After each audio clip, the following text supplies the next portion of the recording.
Hey guys, so there's been a lot of stuff going on lately with the Freedom Convoy and politics and everything with the vaccine mandates. And so I wanted to do just a video on this and really address some of the issues that I've been seeing. And the first thing I want to say is this isn't a political statement. I'm not a politician. I'm a philosopher of sorts. I'm attacking this from a philosophical perspective.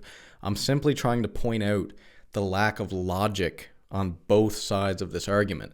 And there's a lot of illogical arguments going around online, and I want to just address some of these. And I'm going to be going through why they're illogical. I'm going to show you the proof on why a lot of these things that are floating around they just don't make any sense. Really what I want to do is hopefully just bring some sense back to both sides of the argument. The second thing I want to say is I'm going to be sharing some photos that I've seen floating around on Facebook and Instagram and all the social media platforms. And if you've shared them, I'm not attacking you. I don't think you're dumb. I don't think you're stupid. I'm using these as examples to sort of point out why these things don't actually add up in an actual debate or in an actual in reality itself. They just don't make any sense. And so I just wanted to get that out of the way. This isn't a political thing. I'm just trying to attack this and hopefully spur some discussion on why some of these things just don't make any sense. Okay. The very first thing I see a lot happening, and I think this is one of the biggest things that people are misunderstanding about this Freedom Convoy, is that they think it's a scientific movement. They're mixing science and ethics. Science and ethics are two different things. Okay, science explains what things are, what is. Okay, ethics explain what things ought to be, what things should be. And so you can actually mix those two worlds. And I'm going to show you something right. Just give me a sec. I don't normally record my screen, so this is kind of new to me. But the very first thing I want to show here is that the fact-value distinction. Now, what this means, this is exactly what I just said. The fact-value distinction is a fundamental, I know that's a big word, epistemological distinction described between basically statements of fact and statements of value. Okay, so you can read this. This is on Wikipedia if you want to look it up. But basically what this means is just because something is scientifically shown to be true does not mean that it's actually ethical. Okay, it's a very important thing to understand because you see this convoy and a lot of people are making that a scientific thing. They're saying, okay, they're unscientific. They disagree with science. But the reality is that no, they're disagreeing with, it's an ethical standpoint that they're making. They are looking at a statement of value. They are not looking at a statement of fact. A statement of fact, let's say that the vaccines are 100% perfect and everyone should get vaccinated. Let's say that that's the narrative. And again, this isn't a political thing. I don't want to get into the science of it. I want to get into the philosophy of it. But if you accept that, okay, the vaccine is the best possible thing for everyone and we should all do that, even if the vaccines are really safe, does not necessarily mean that you should do that. It's a matter of ethics, okay? Saying something is true doesn't necessarily mean that something is ethical or is right. And I'm going to give you some examples here to hit this home. Very first thing, bungee jumping, okay? Everyone likes to bungee jump, right? Bungee jumping is actually pretty safe, I've learned. If you look, 1 in 500,000 person basically dies from it. So you can die from that. The statistics for hang gliding or even canoeing are more than that. According to this website, this is American Council of Science and Health. So bungee jumping is really safe. It's a really safe thing to do. Does that mean it's ethical to force people to bungee jump? Absolutely not. Okay. You can say it's safe, but that doesn't change the ethical argument of whether or not it's ethical to force people to do that. And you could say, well, maybe bungee jumping is not good for you. Well, there's a lot of benefits to bungee jumping. There's health benefits, there's mental, there's social. It's good for stress, it's good for overcoming your fears. Psychologically, there's a lot of benefits to bungee jumping. And it's pretty damn safe. Does that mean it's ethical to force people to bungee jump? No, absolutely not. That's what this is about, this fact-value distinction. I'm going to give you another very quick example here because I'm going to do it from the opposite way. Smoking. Is smoking healthy? No. We know this. We've known this for a very long time that smoking is a very unhealthy habit to do. However, is it ethical to tell people that they should not be allowed to smoke? Of course not. If people want to smoke, they should be able to smoke. That gets down to the fundamental freedom. So you can say something is bad for you. You can say something is good for you. You can say something is safe, but that does not mean that it is ethical. That does not mean it's moral. That does not mean it's unethical, okay? They're two separate worlds. And so what I see happening a lot is people are they're confusing these two worlds. They're saying, someone who's standing up for anti-vaccine mandates, for example, they're saying that they are anti-science. They're anti-scientific. It's not true. You're mixing two different worlds, okay? So they have to be separated, okay? So I see that happening a lot. The other thing I want to talk about is the false dilemma, false dichotomy, logical fallacy, okay? So this is, I know that a lot of big words there, but so a logical fallacy, let me just go over this really quick. It's basically a statement, as you can see here, I got the website up. A logical fallacy is a statement that seems to be true until you apply the rules of logic. Imagine that, having logic back into the world. Then you realize that it's not. Logical fallacies can often be used to mislead people, to trick them into believing something that they otherwise would not believe. Put simply, logical fallacies mean it's something that it's fundamentally not logical. It's illogical. And so when you're using that argument, which we do all the time, it feels good. It's a very emotional thing to do. But that doesn't actually mean that it points to the ethics of the situation or whether or not it is right or wrong. Okay, so let me see here. So the photo I wanted to bring up, let me get this photo up right here. Bear with me, friends, bear with me. And again, I'm not using this to attack anyone, but I've seen this going around. Sorry, Doug. I don't even know Doug. But so this is here. A convoy of nurses, doctors, and healthcare workers are going to work, and they have been every day. Support that, okay? So this is something I see going around a lot. But let's go back here. Logical fallacies, right? A logical fallacy is actually false dilemma. A false dilemma or a false dichotomy. This is a logical fallacy. What this means is that the argument is, well, if you are supporting the truckers, then you cannot support the healthcare workers. That's not true. That's a false dichotomy. A dichotomy is two, right? Two sides. It's a false dichotomy. You can actually support truckers and support the healthcare workers and support the doctors. Okay? It's a false dilemma. It's a false dichotomy. It's a logical fallacy. This photo here, it's gone.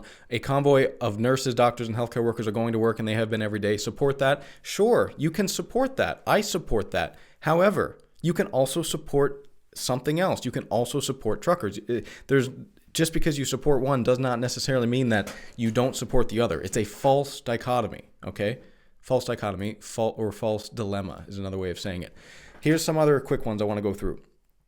The whole pro-vaccine and government mandate thing, because there's this thing going around where it's only the unvaccinated that are protesting. Well, you can actually be pro-vaccine, meaning you want the vaccine and you think people should get the vaccine, and you can be against the government enforcing mandates. Okay, it's a false dilemma. It's a false dichotomy. People think that if you have been vaccinated, that you think it should be government mandated. That's not true. Here's a great example. Should people get up at the same time every day? Yes, we know that. We know that if you get up at the same time every day, your hormones are going to be regulated. You're going to feel better. You're going to have a more steady hormone rhythm that's going to affect your mood. It's going to make you happier. Should you get up at the same time every day? Yes. Should the government mandate that you get up at the same time every day? No. Of course not. I don't think it should be illegal for people to sleep in. That would be completely ridiculous, right? It's a false dichotomy. So you can be pro-vaccine and you can be against government mandates. Okay? Just because you are vaccinated does not mean that you think the government should force people to get vaccinated. It's a false dichotomy again. Second one, false dichotomy, that you can be pro-vaccine generally and hesitant about one particular vaccine. So, you might say, well, people who are unvaccinated are anti-vaxxers. That's a false statement. It's a false dichotomy. You can be pro-vaccine generally speaking. There's people that have gotten the vaccine, the vaccine for the flu, for influenza. There's people who really understand the fundamental science behind vaccinations. However, with this particular vaccine, and I'm not going to get into the science of it, I'm not going to get political about it, but for whatever reason, this particular vaccine, they are cautious about. So you can be pro-vaccine and you can be hesitant about the COVID vaccine. These aren't mutually exclusive, okay? And for every successful vaccination that you can point to me that's ever worked in the past, I can point you one that has failed. And that's why this is exactly why this is a logical fallacy. Okay. And I actually know biologists who have, they've done work in Africa and all over the place. And in order to do that, you have to be vaccinated against things, like malaria and all the sicknesses that you can get abroad. They've been heavily vaccinated, but they have not. And again, I'm not a scientist. I'm not getting into the science of it. I'm just pointing out the logical fallacy here. This is a false dilemma. It's a false dichotomy. Okay, moving on. The next logical fallacy I want to cover here is appeal to popularity. So if I go back to my page here, this is another logical fallacy. Yet again, links are here. You can look it up if you want. I'm not faking any of this. Appeal to popularity or ad populum. Description. The argument supports a position by appealing to the shared opinion of a large group of people, the majority, okay, the general public, etc. The presumed authority comes solely from the size, not the credentials of the group cited. It's a lot of words. What this basically means is that just because a majority of people believe something to be true does not mean it is actually true. And that works the other way too. Just because one person believes something to be true doesn't mean it is true. Or just because one person believes that something is false doesn't mean it's false. Here's a great example. Nazi Germany, okay? How many people, the majority voted for Hitler, okay? Does that mean that what they did was ethical? Does it mean that it was moral? No. Why? Because it's a logical fallacy. Appeal to popularity. Well, just because everyone thinks this is right, that means it's right. No, it's not true. This works in both ways, right? So let's go back to the trucker convoy for an example here. Because there's all this nonsense about the quantity, like how many people. Oh, it's a minority, or no, there's actually a lot of people there. There's actually a lot of people at the convoy, and people say, no, they're overestimating the numbers. It doesn't matter. This is a moral, ethical argument. So for you to say that, well, just because there's a lot of people there, or just because if there's nobody there, that means the argument is wrong, is not true. It's a logical fallacy. It doesn't make sense. It doesn't hold up in any debate. It's an appeal to popularity, logical fallacy. Look it up. It's right here in front of you. And I actually have another photo I want to show on this. Let me get this one up. Okay. Shout out to the much bigger convoy of truckers hard at work moving food and other essential items across Canada this week. What is this? Well, look at all the... You're looking at the majority of truckers, right? The majority of truckers are doing their thing. And so therefore, clearly, the little minority of truckers, clearly they're wrong. No. Logical fallacy, again, appeal to popularity. Just because, I don't even know if this is true. Like this statement here, shout out to the much bigger convoy of truckers hard at work. I don't know the numbers. If there's more truckers that are actually working, or if there's more truckers at the protest, I don't know. What I do know is it's a logical fallacy to conclude from that the minority or the majority is right or wrong. Okay? Logical fallacy. This is standard. This is basic philosophy 101. We need to start thinking logically again. We need to bring this back because things are just going crazy, right? The last argument or the last fallacy I want to go over here is the straw man fallacy. The straw man fallacy, this is a great name. This is really popular, actually. There's another one here I wanted to go over to, but maybe I'll skip that one. So the straw man fallacy is, I'll read it here. Straw man fallacy. A straw man fallacy occurs when someone takes another person's argument or point, distorts it or exaggerates it in some kind of extreme way, and then attacks the extreme distortion as if that is really the claim that the person or that the first person is making. Basically what this means is someone makes an argument and then you pick a little piece of it away and you make it look like the weakest possible argument that you can possibly make it, and then therefore that's wrong. So what you're doing is you're distorting what they're saying in order to make it seem stupid and seem dumb. Okay, that's the straw man fallacy. Where am I seeing this come up? Right here. Canada, where you can drive unobstructed for 4 days to complain about your lack of freedom. Okay? So much wrong with this statement. First of all, this isn't entirely true because you cannot drive unobstructed. And basically, okay, drive. Like I drive across the country all the time through my job. Okay, there a lot of provinces you can actually cross without proof of vaccination or any of that. Not all the provinces though. So it's actually not true that you can drive unobstructed all across Canada. You cannot. You can if you are vaccinated. And even if you are vaccinated, you are obstructed because you still have to stop and show your proof of vaccination and all that stuff. So first of all, the statement in itself is a lie. It's just not true. The second point that makes this just logically fallacious is that what you're doing is you're focusing on the little piece of you're focusing on one little thing and you're ignoring everything else. Okay. First of all, the trucker convoy, they're not even like, it's a part of their argument that obviously they want to be able to do their job without being stopped and having to show vaccination every 5 minutes, right? That is part of their argument. But the fundamental argument that they are making is, again, an ethical and a moral one, which is people should be allowed to do with their bodies what they want to do with their bodies. If they don't want to get vaccinated, they should not be refused work. They should not be unable to travel and so on. And so what you're doing here, and the other thing here too, is that just because one little piece of freedom is removed, okay, or just because you have one little piece of freedom does not mean that all the other freedoms is gone.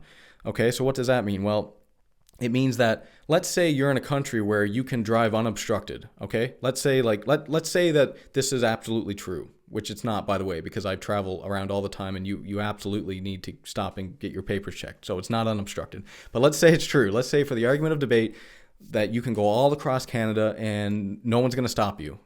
Does that mean Canada is a free country? No. It means Canada has freedom of mobility. It means it has one little piece of freedom. That doesn't mean that you have medical freedom. That doesn't mean you have freedom of speech. That doesn't mean you have freedom of association. That doesn't mean you have freedom to protest. You're focusing on one little thing and saying, okay, just because you have freedom in this little regard, that means you're a free person. No, that's not how it works, okay? Focusing on the little thing and ignoring the big picture. And again, I'll get back to this. So that's basically what they're doing here is the straw man fallacy, where you're taking someone's argument. Okay, what's their argument? Their argument is that fundamentally forcing people to take a vaccine that they don't want to, and if they don't do it, they're not allowed to travel the country, which is a basic Canadian right, and they're not allowed to work in certain places and so on.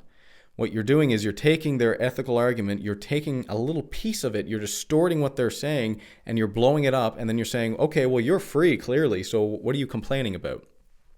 Again, it's a logical fallacy. I know I've said that a lot, a logical fallacy, a lot in the video here, but it's really, that's the whole point of the video. I really wanted to just point out that there's a lot of things going on that just don't make sense anymore. We keep sharing these posts, and it's so easy now, I interviewed an author, Shane Trotter, and he said, virtue signaling is the easiest thing today because all you have to do is hit a share button. And he's true. You hit share and you're good to go. You hit share and you're a good person now because you hit share. It's like, are you really? Okay. That's all I got. I'm not gonna blabber on too much more. I think I took up enough of your time, but would love to hear everyone's comments on this. Like, listen, I'm open for debate on this, but I really just want to bring I wanted to show factually that like a lot of the stuff that's going around is just not true. It's not accurate. It's not an accurate representation.